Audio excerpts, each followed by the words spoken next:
Tudo bem, galera? Mais uma vez aí vamos dar continuidade à nossa aula, tá certo? Então é sempre uma satisfação poder estar com vocês, mesmo não estando presencialmente, a gente procura, diminuir um pouquinho essas distâncias, tá ok? Na última aula nós trabalhamos a página 49, atividades do 7 ao 11, onde nós ainda estamos trabalhando o capítulo 2, a genética depois de Mendel, tá ok? A primeira pergunta, ela versa sobre bactérias. Então ela diz o seguinte, que as bactérias elas não podem produzir a insulina, que é um hormônio que regula a quantidade de açúcar no sangue.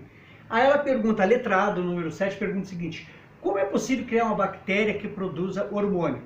Então é possível pela introdução do material genético desta bactéria no gene humano, porque o gene humano naturalmente ele produz a insulina. Então através desse processo nós vamos estar produzindo a insulina humana. Além disso, quando a bactéria se reproduz, esse gene ele também vai ser duplicado. A letra B do número 7, ela segue nessa mesma ótica de pergunta, entendeu? Qual a importância dessa tecnologia no campo da saúde? Então essa técnica, ela permite a produção de insulina humana.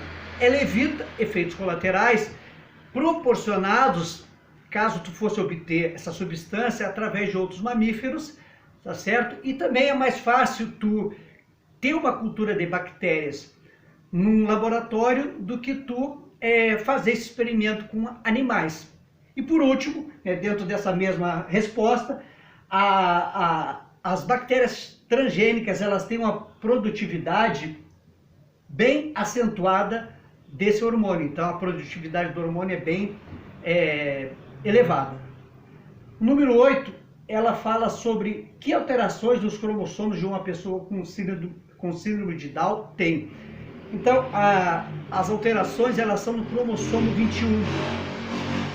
Estou esperando aí que passou um cara aí a 1000 por hora com uma moto, então o barulho ficou lá em cima.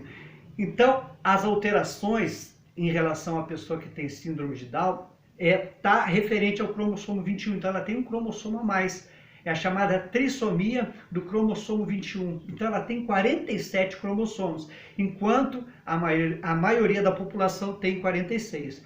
A próxima pergunta, ela está dentro dessa mesma perspectiva. Ela diz o seguinte, como que você pode identificar um bebê com síndrome de Down sem observar as características físicas? Então, como eu falei anteriormente, a trissomia do cromossomo 21, ela pode ser analisada através de um exame de sangue. Então, o exame de sangue, ele vai, de certa forma, notificar esse fato. A pergunta número 10, ela fala sobre aquela ovelha que já morreu, que é a ovelha Dolly. A ovelha Dolly, ela foi feita, entendeu, com o apoio de duas outras ovelhas. Uma emprestou uma célula da glândula mamária e a outra emprestou o óvulo. E a pergunta é o seguinte, por que a ovelha Dolly ela não, digamos assim, não nasceu com as características da ovelha que emprestou o óvulo? É bem simples, por causa que o quê? O núcleo da ovelha Dolly, ele veio, como eu falei anteriormente, das células das glândulas mamárias da outra ovelha, e não do óvulo. Então, e é no núcleo, nós sabemos que é o núcleo que é o responsável, pelas características hereditárias. Então, no núcleo, os genes ali, eles vão ser os responsáveis por transmitir esses fatores relativos às características hereditárias. E por último, a pergunta de número 11, pergunta o seguinte, para clonar um animal, podemos usar o núcleo de qualquer célula do corpo?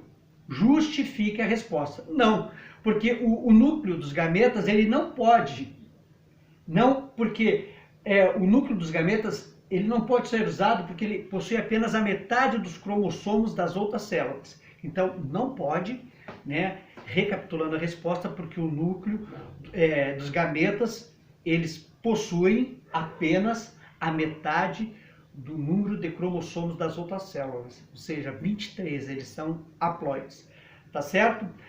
Agora, gente, eu já postei lá na plataforma para a aula de hoje, vocês vão responder as perguntas da página 44 até a página, ou melhor, da página 40 à página 44, tá ok? Bom trabalho para vocês e a gente se vê por aí. Abração, tchau!